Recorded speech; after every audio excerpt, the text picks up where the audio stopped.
Assalamualaikum warahmatullahi wabarakatuh. Shalom, Om Swastiastu, Namo Buddhaya, salam kebajikan. Selamat datang dalam podcast Pijak, Bincang Pajak. Senang sekali saya bisa menyapa kawan pajak melalui video ini yang khusus dibuat oleh tim penyuluh Kanwil DJP Wajib Pajak Besar atau Kanwil LTO untuk kawan pajak semuanya. Kawan pajak, perkenalkan, saya Wina yang akan menemani kawan pajak beberapa waktu ke depan. Dan di hadapan saya sudah ada Pak Didi dan Mas Rifan, fungsional penyuluh Kanwil LTO. Halo Pak Didi dan Mas Rifan, gimana kabarnya hari ini? Halo Mbak Wina, Alhamdulillah pagi hari ini kita sehat semuanya.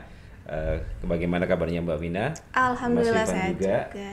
Halo Mbak Wina, Pak Didi dan kawan pajak semua. Alhamdulillah kabar baik dan sehat. Semoga kawan pajak juga selalu dalam kebaikan dan kesehatan. Amin. Amin. Di luar juga cuacanya cerah nih Pak. Betul. Hari ini. Kalau episode sebelumnya nih ya Pak, itu saya hanya ditemani oleh Mas Rifan. Nah hari ini saya langsung kedatangan duo penyuluh loh. Ini keren banget. Jadi lebih keroyokan ya. Iya, the more the merrier. Nah episode kali ini juga akan sangat penting dan menarik untuk disimak oleh kawan pajak. Tidak hanya yang terdaftar di lingkungan Kanwil LTO, namun seluruh wajib pajak dimanapun berada. Nah, kali ini tuh kita akan berdiskusi mengenai PPS, Pak. Ya, PPS ya. Pasca PPS, bagaimana sih seharusnya kepatuhan wajib pajak? Nah, mungkin kalau sebelumnya itu kawan pajak sudah sering melihat ada sosialisasi atau iklan layanan masyarakat atau juga infografis nih di sosial media itu terkait gimana sih cara ngikutin PPS. Ya. Nah, kalau sekarang kan karena periodenya sudah berakhir ya, betul, kita akan berdiskusinya mengenai bagaimana pasca PPS. Nah, ini sedikit laporan ya Pak Didi dan Mas Rifan, kalau kegiatan PPS yang berlangsung sejak 1 Januari 2022 dan berakhir pada tanggal 30 Juni 2022 itu menunjukkan angka yang menggembirakan.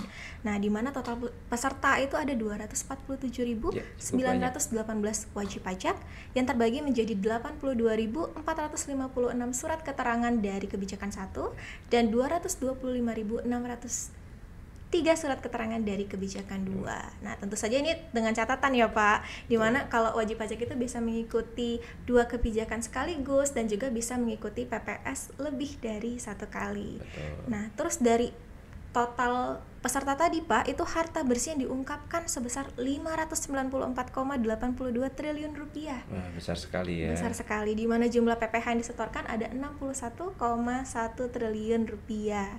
Itu terdiri dari 32,91 triliun kebijakan 1 dan 28,1 triliun kebijakan 2. Ternyata kalau dilihat-lihat kebijakan 1 lebih besar malah ya Pak, betul. Dibanding dengan kebijakan 2.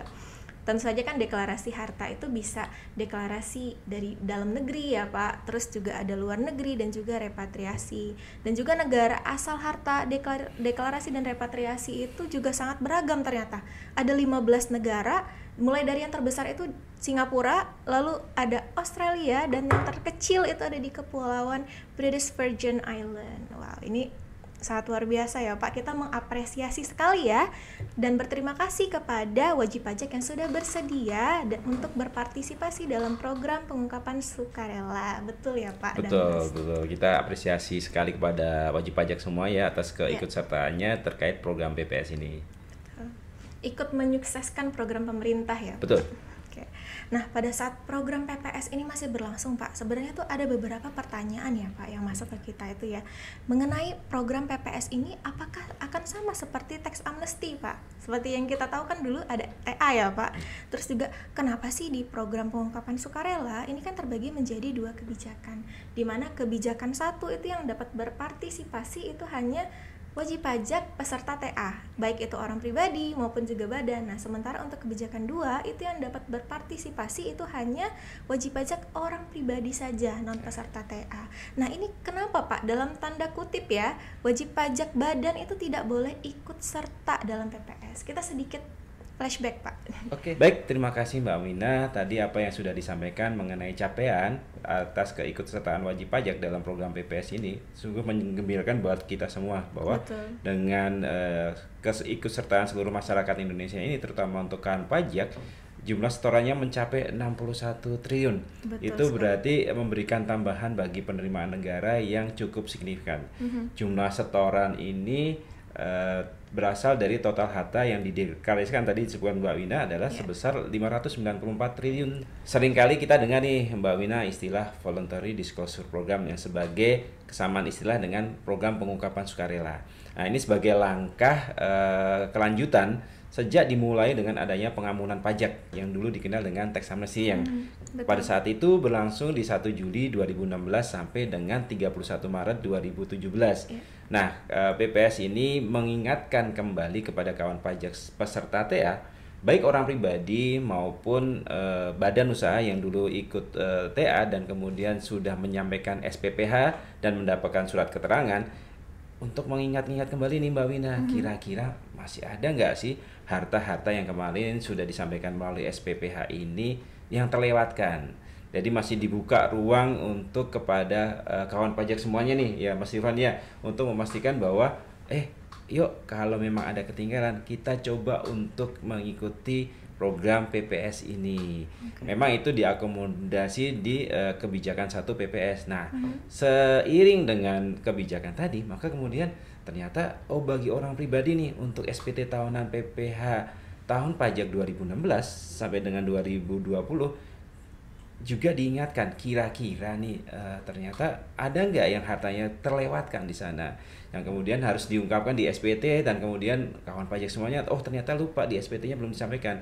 Sebenarnya ini sebagai bagian untuk mengingatkan harta-harta tadi kira-kira memang bersumber dari penghasilan yang sebenarnya sudah dilaporkan belum sih di SPT tahunan. Kita harapannya kalau memang sudah dilaporkan di SPT tahunan nanti memang medianya melalui pentulan, tapi kalau kemudian ternyata ada kelupakan, ini loh ada program PPS.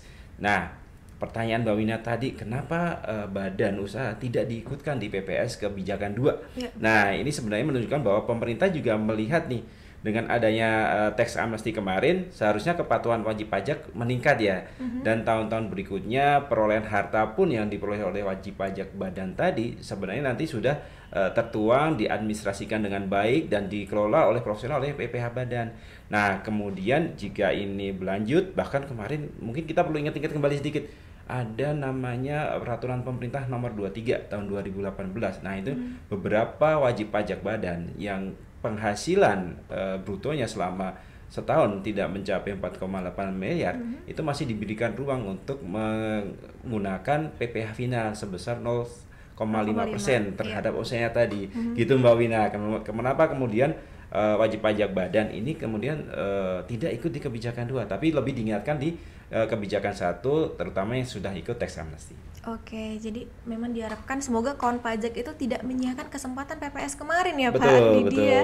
Terutama juga wajib pajak yang sebelumnya itu menjadi peserta tax amnesty dan tidak ikut lagi nih di PPS kebijakan 1. Itu semoga memang sudah menunjukkan bahwa hartanya tadi yang diungkapkan di SPPH lalu tertuang di surat keterangan TA itu memang sudah dilaporkan seluruhnya. Ya, dan juga bagi wajib pajak nih yang udah diberi peluang ya untuk mengikuti PPS kebijakan 2 yang orang pribadi tadi non peserta TA, itu menunjukkan bahwa seluruh harta yang disajikan pada SPT tahunan orang pribadi pada tahun 2016 sampai dengan 2020 itu memang telah dilaporkan seluruhnya. Betul mengingat sekali. Juga sudah banyak ya Pak ternyata kesempatan yang diberikan oleh pemerintah ya. Tadi kan yang kita sebutkan sudah ada tax amnesty, lalu program pengungkapan sukarela, ternyata pernah juga sebelumnya itu kalau nggak salah ada sunset policy dan juga reinventing policy sekali. Ya Pak. Benar sekali Mbak Wina dan Pak Didi ya. Jadi menarik kalau kita berbicara tentang PPS ini. Kalau kita tarik ke belakang memang bicara secara historis ya, ketika kita menerapkan self assessment di tahun 1983 ini awal reformasi perpajakan kita. Ini sudah dicanangkan gitu kan, upaya-upaya untuk meningkatkan kepatuhan sukarela dari wajib pajak. Kemudian masih ingat juga ketika kita ada sunset policy namanya, wajib-wajib pajak banyak yang berkontribusi turut serta untuk mendorong bagaimana kepatuhan ini bisa terwujud ya Pak di tahun 2009. Kemudian untuk meningkatkan kepatuhan lagi ada namanya program yang dikenal dengan reinventing gitu ya di tahun 2015. Ya, tahun 2015 ya Pak Didi. Itu juga minat dari wajib pajak juga sangat baik sekali. Dan dilanjutkan tadi yang sudah disampaikan oleh Pak Didi, pengampunan pajak atau dikenal tax amnesty gitu ya, di tahun 2016 dan 2017. Nah, ini semua disambung dan terakhir kemarin kita mengenal ada PPS ya, program pengungkapan sukarela atau voluntary disclosure program ya Pak ya, di tahun 2022 ini ya, yang berakhir di 30 Juni kemarin. Nah, harapannya ini semua bisa memberikan ya kesempatan kepada wajib pajak untuk menerapkan kepatuhan sukarela yang ujungnya basis data DJP nanti akan semakin baik dan memudahkan ya wajib pajak untuk melaksanakan hak dan kewajiban. I see. Jadi ternyata tuh kalau dilihat pemerintah juga sebenarnya berupaya agar kepatuhan perpajakan dari wajib pajak itu meningkat ya Mas gitu ya. Betul Mbak Vina. Meski sebenarnya kan sistem perpajakan di Indonesia itu kan self assessment system ya, di mana harusnya wajib pajak kan sudah mendaftar, lalu juga menghitung, membayar dan melaporkan sendiri nih kewajiban perpajakannya. Betul Mbak Mina, Mas Rifan tadi sudah disampaikan sebenarnya pemerintah dengan adanya beberapa program tadi beberapa kali sebenarnya bagian untuk mengingatkan kembali bahwa meskipun kemudian ada self assessment system, tidak ada salahnya kemudian pemerintah mengingatkan kembali untuk nanti menuju suatu tata kelola administrasi perpajakan yang lebih baik tentunya. Nah, kalau kita seiring dengan perjalanan sistem perpajakan kita, memang kita sudah mengenal self assessment sejak tahun 1983 karena memang kesadaran awal harapannya dibangun oleh masyarakatnya, Mas Ivan dan Mbak Wina, bahwa kemudian masyarakat tadi ketika kesadarannya lebih tinggi itu kemudian dia bisa melakukan istilahnya kalau sudah mempunyai kewajiban untuk membayar pajak, mereka akan mendaftarkan diri untuk mendapatkan NPP. Kemudian ketika sudah ada kewajibannya, dia akan menghitung sendiri berapa sih sebenarnya pajak yang harus dibayarkan tadi. Dan kemudian nanti sebelum melaporkan, mereka masih bisa memperhitungkan pungutan, potongan yang dilakukan oleh pihak ketiga nih, Mas Iwan sama Mbak Wina, sehingga kemudian dia hanya membayar kekurangan yang dari perhitungan yang sudah disampaikan oleh pihak lain tadi. Nah, setelah itu kemudian melaporkan jika kemudian ada kekurangan, tadi sudah disebutkan membayar pajak dan kemudian melaporkannya nih dalam SPT masa maupun SPT tahunan. Dan kemudian harapannya sih begitu kesadaran meningkat, pemahaman terhadap peraturan baik, maka SPT yang disampaikan nanti adalah lengkap, benar, dan jelas. Nah, kalau kesadaran ini kita ikuti bersama, masyarakat bisa ikuti semuanya, tentu akan memperkuat negara kita, Mbak Wina.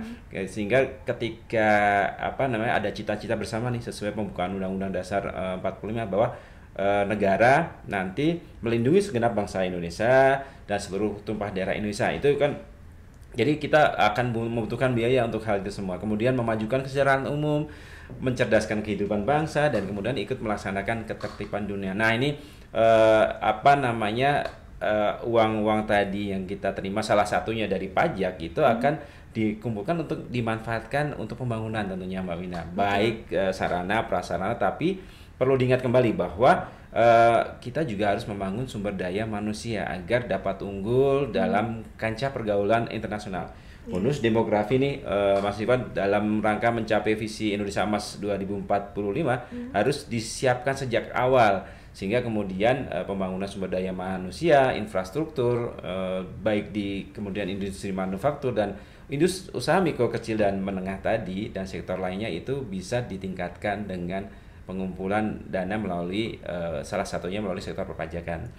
Hal ini pula yang perlu dipahami mengapa kemudian mungkin ini diingat kembali nih Mbak Wina, ada subsidi, ada insentif sebagai upaya memperkuat sumber daya manusia ya. Seperti Kartu Indonesia Pinter, Kartu Indonesia Sehat, program beasiswa melalui Lembaga Pengelolaan Dana Pendidikan atau LPDP, dan berbagai program lainnya. Bahkan mungkin kita mendengar ada namanya insentif lainnya seperti super tax deduction. Ya, itu kemudian memberikan insentif pajak untuk mendukung kesiapan anak bangsa berperan di dalam perkembangan teknologi, keilmuan yang terkini, dan kemudian insentif pajak lainnya apa saja?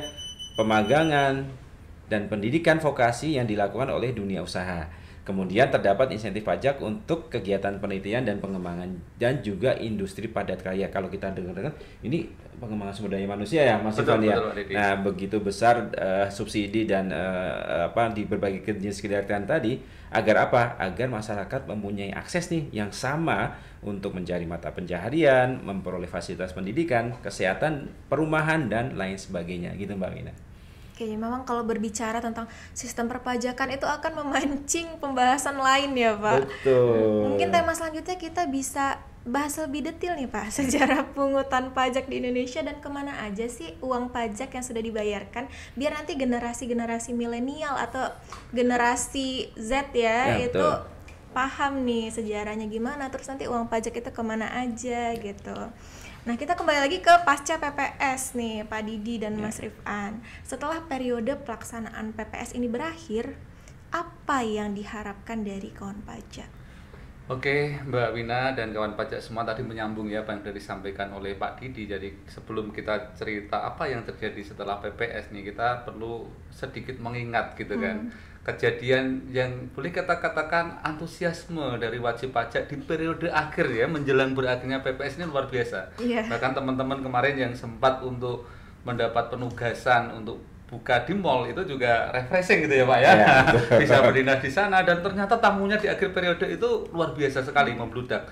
Nah, sejalan dengan itu setelah akhir periode berakhir, Menteri Keuangan Ibu Sri Mulyani memberikan apresiasi yang sangat besar kepada berbagai pihak ya, baik di situ DPR ya, kemudian asosiasi usaha, perbankan ya, seluruh unit di Kementerian Keuangan, kepada pegawai pajak yang tadi juga sudah bersedia untuk lembur gitu ya, untuk memberikan pelayanan prima kepada wajib pajak untuk mengikuti PPS ya, demi lancar dan suksesnya PPS kemarin. Kayaknya kebagian lembur nih Pak. Ya. Tapi tadi dibilang Mas Ivan refreshing juga. Biasanya kan yang dihadapi berkas ya di ruangan, kita bisa ke mall gitu kan. Nah, yang menarik ini Pak Didi dan Mbak Wina dan kawan pajak semua, di dalam sambutannya ini Ibu Menteri kemudian mengingatkan ya bahwa setelah periode PPS ini berakhir gitu kan, untuk mendorong peningkatan tax ratio, maka penegakan hukum dan pengawasan yang dilakukan oleh DJP nanti akan dilaksanakan berdasarkan basis data yang lebih kuat. Nah, karena filosofi dari PPS tadi kan untuk meningkatkan basis data. Nah, diharapkan apa?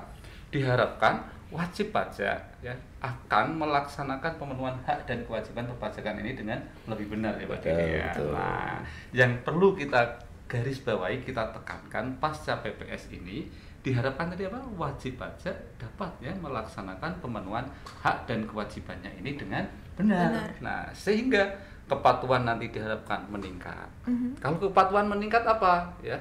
Kalau semuanya bayar pajak yang dulunya terasa kok Mbak Wina bayar saya nggak bayar gitu sering ngeluh gitu kan, nggak enak gitu kan. Nah, kalau semuanya bayar akan ringan, ujungnya apa? Penerimaan juga akan semakin meningkat.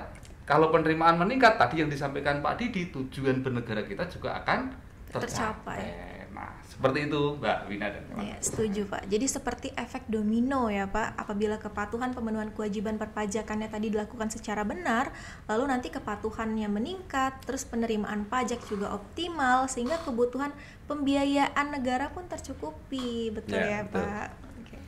Saya penasaran nih Pak Didi, bagaimana jika wajib pajak yang peserta PPS kebijakan 2 ya, kebijakan 2 dulu ini kurang mengungkapkan hartanya nih pada saat ikut PPS. Terima kasih Mbak Wina. Seperti tadi sudah disampaikan Mas Rifan bahwa kemudian kita berharap PPS ini sebagai bagian untuk trigger meningkatkan kepatuhan. Nah, memang ada konsekuensi hukum terkait dengan ketidakikutsertaan PPS 2 ini. Karena tadi sudah disebutkan nanti mungkin akan ada berbasis data pada saat proses pengawasan maupun penegakan hukum. Nanti ini yang kemudian perlu dicerna bersama kepada kawan pajak semuanya untuk kemudian ayo bersama-sama ikut PPS ini. Nah, tapi karena sudah lewat, kita mencoba untuk mengungkapkan nih konsekuensinya apa nih Mbak Wina, kawan pajak semuanya, sehingga bagi orang pribadi yang peserta PPS kebijakan 2 tadi, ketika masih terdapat harta nih di tahun 2000 yang diperoleh di tahun 2016 maupun sampai dengan 2020 dan tidak diungkapkan oleh wajib pajak dalam surat pemberitahuan pengungkapan harta, maka ketika DJP menemukan harta tersebut berdasarkan informasi dari instansi lain, lembaga lain, asosiasi atau pihak ketiga, nanti harta baru tadi kemudian akan dianggap sebagai penghasilan saat itu juga, sehingga langsung dikenakan 30% dari harta yang kemudian ditemukan oleh Direktorat Jenderal Pajak. Nah, ini yang cukup signifikan ya atas temuan harta ini begitu. Ternyata kemarin SPPH yang disampaikan SK-nya itu sudah ditutup, tapi kemudian masih ada kekurangan nih hartanya. Nah, nanti akan dikenain PPh final sebesar 30%.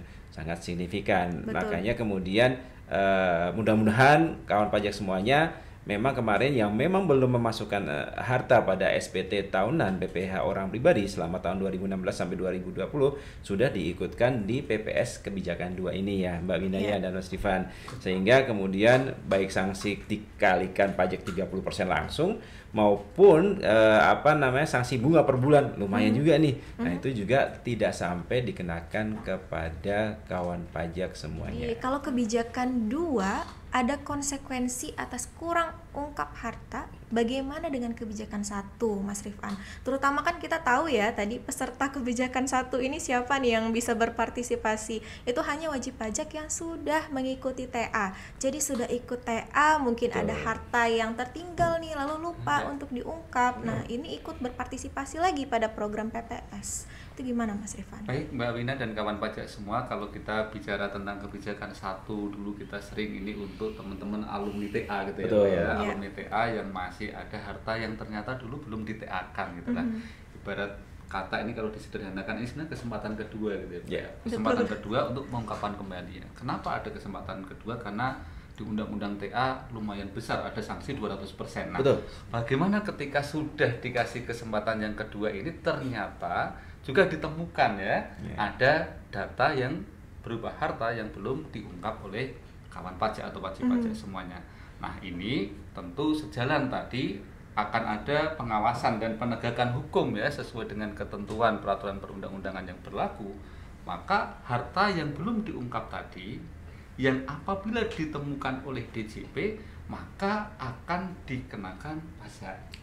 Dan pajaknya lumayan besar ya kawan pajak semua, yaitu PPh final untuk wajib pajak badan itu 25%. Jadi kalau ada peserta TA badan gitu ya, ada harta yang belum diungkap di TA dan kemarin nggak ikut PPS gitu ya, ditemukan oleh DJP, nanti akan dikenakan pajak 25%. Ditambah dengan kenaikan sanksi ya, sanksi tadi 200% ya Pak Didi ya. Tinggi sekali gitu kan. Kalau orang pribadi 30% Mbak Wina. Dan untuk yang terakhir untuk wajib pajak UMKM. Bahasa sederhana kita UMKM ya. Kenapa UMKM? Karena ini ada batasan limit untuk omsetnya. Nah, kalau dia dari usaha atau pekerjaan bebas 4,8 miliar maksimal setahun. Kalau tidak dari usaha atau pekerjaan bebas 632 juta ya Pak ya setahun. Kalau kombinasinya gitu kan itu ada syarat yang tidak dari usaha pekerjaan bebas dari 632 juta setahun. Kalau dijumlahkan dengan yang dari usaha tadi nggak boleh 4,8 miliar dan ini dikenakan 12,5%.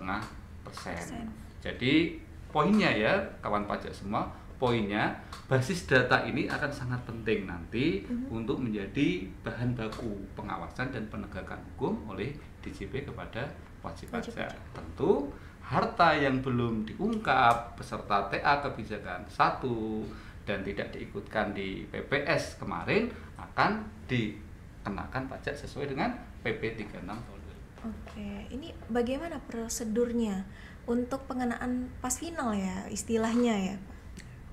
Ya, baik Mbak Wina, terkait prosedurnya mungkin kalau sedikit mengutip nih peraturan terkait ya, ada namanya Peraturan Menteri Keuangan 165 tahun 2017 ketika wajib pajak nih masih dapat mengungkapkan harta yang belum atau kurang diungkapkan dalam surat pernyataan pada saat pengampunan pajak atau tax amnesty, dan harta yang belum dilaporkan dalam SPT tahunan pajak nih sepanjang Direktur Jenderal Pajak belum menemukan data dan atau informasi mengenai harta yang dimaksud. Nah, pengungkapan harta dilakukan dengan menyampaikan SPT masa PPh final. Ya, makanya kemudian sering kita kenal pas final tadi. Ya. Seperti tadi sudah disampaikan sama Mas Ivan. Nah, harta yang diungkapkan dalam SPT masa PPh final tadi yang pajak penghasilannya telah dilunasi sesuai ketentuan yang mengatur mengenai pelaksanaan undang-undang tax amnesty atau pengampunan pajak, bukan merupakan data atau informasi harta sebagaimana dimaksud pasal 18 Undang-Undang Pengampunan Pajak. Sehingga kalau kemudian kawan pajak semuanya ini sudah memasukkan SPT masa PPh final sebagaimana dimaksud pas final, maka nanti tidak ada tidak akan dikenakan sanksi sebesar 200%. Nah, syaratnya memang harus mengikuti pas final ini. Pas final, ya. Nah, itu yang kemudian menjadi pilihan. Kalau kemarin nggak ikut teks amnesty, kira-kira seperti apa? Nah, teks pas final inilah kemudian masih memberikan ruang bagi kawan pajak semua yang tidak ikut teks amnesty waktu itu ya, Mas Ivan. Oke, jadi tetap dengan catatan selama Direktur Jenderal Pajak itu belum menemukan data dan atau informasi ya, Betul Pak? sekali, Mbak Wina. Oke, jadi ini termasuk red flag sih Pak ya. Iya, Istilah anak Jaksel itu sekarang red flag Pak ya. Jadi terutama bagi kawan pajak nih ya yang tidak ikut tax amnesty maupun juga ikut tax amnesty tapi masih ada harta yang terlewatkan dan harta yang terlewatkan tersebut tidak diikut sertakan pada PPS. Betul. Sebelumnya juga sudah disinggung kan tadi mengenai kepatuhan dari wajib pajak. Nah, sebenarnya kalau dari sisi ini ya Pak Didi dan Mas Rifan, itu perilaku kepatuhan yang seperti apa sih yang diharapkan dari wajib pajak itu? Baik Mbak Wina dan kawan pajak semuanya, tadi menyambung sebenarnya seperti apa sih self assessment system itu ya. Kalau kita lihat di Undang-Undang KUP itu ada di pasal 12 gitu kan. Self assessment ini kan amanah kepercayaan ya yang diberikan oleh undang-undang kepada wajib pajak. Untuk apa? Untuk membayar pajaknya sesuai dengan ketentuan peraturan perundang-undangan. Tidak harus nunggu ketetapan dari pajak ya Pak ya. Jadi bayar pajak jangan sampai nunggu ditagih oleh petugas pajak. Ya. Maka harus secara self-assessment dihitung sendiri berdasarkan ketentuan peraturan perundang-undangan. Nah, kalau ternyata DJP ini yang memiliki tugas untuk melayani dan mengawasi wajib pajak gitu ya Pak ya, memiliki data bahwa pajak yang dibayar dan dilaporkan oleh wajib pajak itu tidak benar, baru ditetapkan pajak yang sesuai dengan ketentuan peraturan perundang-undangan. Nah, kata kunci yang ingin kita sampaikan ya di diskusi kita di pagi hari ini adalah data tadi, nyambung tadi ya dengan PPS yang akan berdasarkan basis data. Nah, apabila ada data tadi bukti kalau ternyata pajak yang disampaikan oleh wajib pajak secara self assessment tidak benar, baru akan ditetapkan pajak yang seharusnya terutang sesuai dengan ketentuan peraturan perundang-undangan perpajakan. Tentu saja kalau misalnya sudah ditetapkan ya ada sanksi dan lain-lain ya gitu ya. Betul, Mas Rifan Mbak ya. Nina. Ya, jadi sebenarnya kalau tingkat kepatuhan dari wajib pajak itu sudah tinggi, tentu akan menghindarkan wajib pajak dari sanksi nih yang tidak seharusnya diterima. Dan nantinya juga akan membebani keuangan dari wajib pajak itu sendiri, membebani cash flow-nya gitu ya. Betul. Kalau kita lihat di Undang-Undang KUP ini sangat fleksibel ya Pak Didi ya, ternyata sangat berjenjang. Walaupun tadi DJP diberikan kewenangan untuk menetapkan pajak yang seharusnya terutang sesuai dengan undang-undang, masih ada area-area gitu kan. Sebelum penetapan, kita sebutlah itu penegakan hukum ya, masih diberi kesempatan loh wajib pajak itu dengan kemauan sendiri ya untuk membetulkan tadi SPT yang sudah disampaikan. Misalkan tadi kita bicara konkret ya tentang data. Oh, kantor pajak ada data nih, wajib pajak kan pajak dikasih tahu datanya. Oh iya, saya apa langsung diperiksa gitu kan. Masih ada kesempatan, namanya di pasal 8 Undang-Undang KUP 8 ayat 1. Silahkan dibetulkan. Oh, salahnya di mana yang kelewatan. Iya, karena bisa saja kan namanya manusia ya. Manusia betul, jadi ya, bisa Pak. saja lupa nih atau lewat nggak sengaja gitu kan. Jadi kalau ada data tadi Pak diklarifikasi gitu, wah ini berarti sarana cek yang dan dicek yang sangat bagus sebelum ada penegakan hukum, wajib pajak masih bisa melakukan pembetulan. Bahkan ya Pak Didi ya, sudah dilakukan pemeriksaan pun, sudah berjalan ini pemeriksaan, sepanjang ini teman-teman di pemeriksaan belum menyampaikan namanya surat pemberitahuan hasil pemeriksaan ya, masih diberi kesempatan juga kok untuk mengungkapkan ketidakbenaran pengisian SPT. Oke. Oh iya, ini SPT saya kok nggak sesuai dengan yang sebenarnya ya Pak Iya. Didi ya. Silakan. Nah, ungkapkan itu nanti ya dengan dasar pengungkapan ketidakbenaran wajib pajak tadi akan menjadi pertimbangan teman-teman pemeriksa untuk melanjutkan pemeriksaan dan tadi untuk menetapkan sesuai dengan ketentuan aturan perundang-undangan. Jadi kesempatan yang diberikan oleh undang-undang perpajakan kepada wajib pajak ini tidak langsung semuanya Ya. diperiksa gitu ya Pak ya, masih ada kesempatan-kesempatan untuk membetulkan dan mengungkapkan ketidakbenaran tadi. Iya. Dan ini sepanjang waktu nih Mbak Wina, karena kalau tadi kan mesti ada sunset policy, ada reinventing policy, kemudian ada tax amnesty, bahkan ada program pengungkapan sukarela. Nah, kalau yang tadi disampaikan Mas Rifan tadi, sebenarnya itu sudah tertuang sepanjang masa di Undang-Undang KUP kita.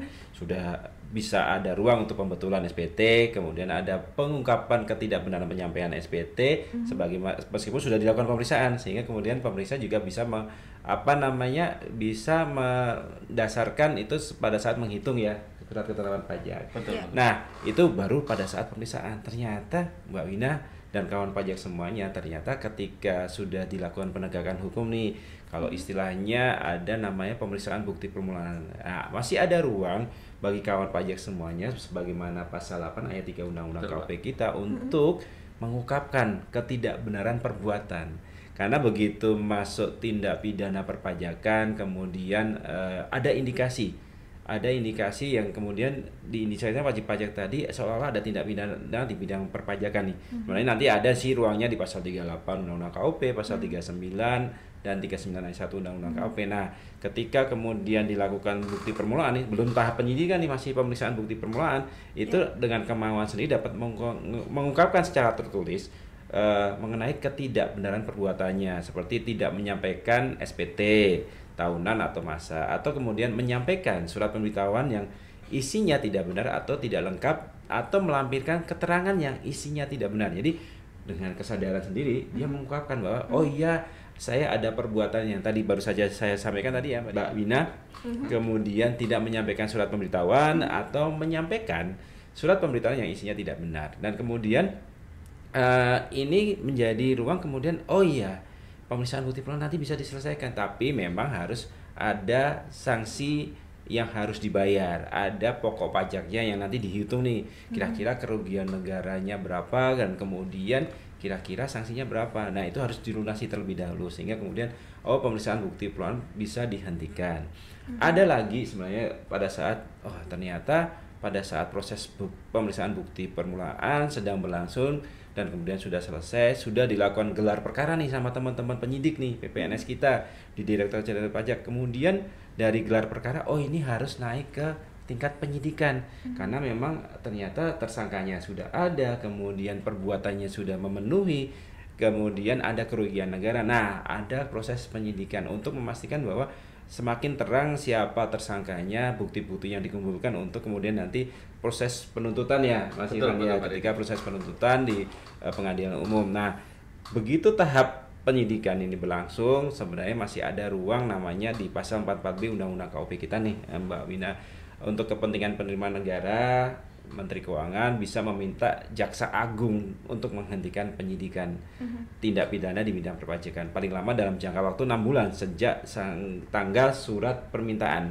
Nah, penghentian penyidikan tindak pidana di bidang perpajakan hanya dilakukan setelah wajib pajak sama seperti tadi pasal 8 ayat 3 melunasi kerugian pada pendapatan negara, kemudian jumlah pajak dalam faktur pajak atau bukti pengumpulan pajak yang belum disetorkan. Nah, ini beberapa hal memang sudah diuraikan di pasal-pasal terkait dengan pidana perpajakan. Nah, bahkan di tambahan berikutnya dengan adanya Undang-Undang HPP terdapat sisipan ayat-ayat berikutnya sebenarnya nanti ketika perkara pidana tadi sudah dilimpahkan di pengadilan nih, terdakwa tetap dapat melunasi kerugian pada pendapatan negara, jumlah dalam faktur pajak dan bukti potong yang belum disetor. Nah, itu kemudian bisa sebagai pertimbangan nih hakim untuk menjatuhkan sanksi tanpa penjatuhan pidana penjara. Tapi tentu saja dengan membayar utang-utang pajak tadi yang memang belum disetorkan. Gitu Mbak Wina. Jadi ternyata tetap ada ruang bagi wajib pajak untuk melakukan pembetulan dan juga pengungkapan ya dalam undang-undang KUP kita gitu ya Pak. Betul, jadi ya. betul, betul. Sehingga sebenarnya masih bisa dimanfaatkan oleh wajib pajak gitu ya secara sepenuhnya ya. Nah, itu yang kemudian yang tadi kita sampaikan sepanjang masa, karena memang itu tertuang di undang-undang KUP kita nih Mbak Wina, sehingga kemudian jangan sampai selengah apapun wajib pajak masih ada ruang untuk melakukan pengungkapan sendiri. Voluntary disclosure-nya tidak terbatas pada kebijakan PPS yang kemarin sudah berakhir nih. Tapi kemudian ini akan berlanjut pada proses-proses upaya hukum yang dilakukan oleh Direktorat Jenderal Pajak. Gitu ya, Mas? Betul, Pak Didi. Ya, jadi tidak harus menunggu kebijakan dari pemerintah nih, karena di undang-undang pun sudah tertulis. Oke, tadi sebelumnya sudah disinggung sedikit nih mengenai pemeriksaan, lalu ada penyidikan juga ya. Mungkin bisa dijelaskan nih Pak Didi sedikit ya terkait prosesnya ya. Mengingat di kawan pajak, Pak Didi ini backgroundnya adalah dulu pemeriksa, jadi kita langsung tanya ahlinya gitu ya. Sementara Pak Rifan ini backgroundnya dulu penelaah keberatan, jadi nanti kita tanya terkait ya upaya hukum ya nanti ke Pak Rifan. Mungkin dari Pak Didi dulu, silakan Pak Didi. Sedikit ya terkait pemeriksaan maupun penyidikan ini memang akhirnya menjadi bagian, kalau kita ingat nih ketika pemeriksaan kan pasti tentu saja tidak terbatas kita dimintain dokumen saja nih Mbak Wina, Mas Iman. Tapi kemudian ditanya nih dokumen ini dasar transaksi apa, dokumen transaksi ini kemudian sampai ke dokumen sumbernya seperti apa. Bahkan mungkin lawan transaksi juga akan dilakukan klarifikasi, konfirmasi untuk memastikan bahwa elemen laporan keuangan yang disajikan oleh wajib pajak tadi memang bersumber dari transaksi yang sebenarnya didukung oleh dokumen-dokumen terkait. Tentu saja kalau ditanya-tanya Mbak Wina, kalau ditanya-tanya cuma hanya kulinya saja mungkin enak ya, atau kemudian tidak kerepotan. Tapi kalau kemudian kita ditanya terkait dengan proses bisnis ini, penjualannya di mana saja, lawan transaksinya di mana, di negara mana, terus ada impact dengan pasal 18 Undang-Undang PPH, berarti ada transaksi afiliasinya. Kemudian kita lanjut ke transfer pricing, tentu nggak mengenakan ya. Apalagi nanti di penyidikan. Kalau penyidikan mungkin lebih dalam lagi. Begitu di penyidikan sesuai dengan Undang-Undang KUHP kita, kemudian kita ada proses pro justisia. Kemudian itu mencari bukti yang lebih jelas lagi. Nah, itu pertanyaan akan lebih detail, lebih luas, dan kemudian mengkonfirmasi dengan pihak yang lebih luas juga yang saling keterkaitan. Jadi sebenarnya itu juga akan menyita waktu dari si wajib pajaknya sendiri, gitu ya Pak ya. Menyita waktu, lalu menyita tenaga. Buat rugi juga kali ya, rugi secara materi. Nah, makanya mungkin ada istilahnya kalau kepatuhan itu murah, cobalah tidak untuk patuh. Nah, begitu seperti itu, ketika kita kemudian tenaga, waktu, biaya kemudian terkuras, ini kan sangat merugikan karena konsentrasi tentu saja terpecah. Maka kemudian tadi ketika pemeriksaan, kemudian penyidikan, kita sudah sampaikan nih, oh ternyata masih ada ruang untuk voluntary disclosure nih, gitu. Itu Mbak Wina, sehingga kemudian kalau diikutin, oh iya, kepatuhan ini memang akan disusun lebih baik. Apalagi nanti data kepatuhan kita akan lebih bagus lagi ke depan ya Mas Ivan, sehingga lebih detail lagi ya. Ya gitu. Gitu Mbak Wina. Oke, terima kasih Pak Didi. Lanjut ke Mas Rifan nih. Sekarang gimana kalau upaya hukum yang bisa diajukan oleh wajib pajak nih atas tadi hasil penelitian dilakukan oleh pemeriksa, baik itu ya hasil ketetapannya gitu, Mas Rifan. Jadi ini tema yang selalu menarik ya Pak Didi ya, ketika ada isu gitu bahwa akan dilakukan pengawasan dan penegakan hukum gitu kan berdasarkan data. Nanti kan kawan pajak tadi, kalau tidak melakukan pembetulan akan diperiksa gitu kan, akan di SKP. Yang di situ nanti kita juga tidak akan lepas dari kegiatan yang namanya upaya hukum. Nah, upaya hukum yang dapat dilakukan oleh wajib pajak atas penetapan dari DJP ya oleh kantor pajak, memang yang pertama memang keberatan. Tapi saran kami ya Pak Didi ya, karena kita sudah bicara PPS, sudah bicara data ya, kita tidak asal keberatan. Kalau memang data yang menjadi dasar dari penetapan sudah benar ya tentu tidak melakukan keberatan. Tapi kalau masih terdapat ya data yang tidak disetujui oleh wajib pajak, dapat melakukan keberatan atas surat ketetapan pajak yang telah diterbitkan oleh KPP. Kalau ternyata keberatan ini belum ada titik temu, harapannya sih tahap yang kedua ini sudah semakin jelas gitu ya Mbak ya. Di pemeriksaan sudah didiskusikan ya antara tim pemeriksa dengan wajib pajak, di keberatan juga tim peneliti juga sudah berdiskusi.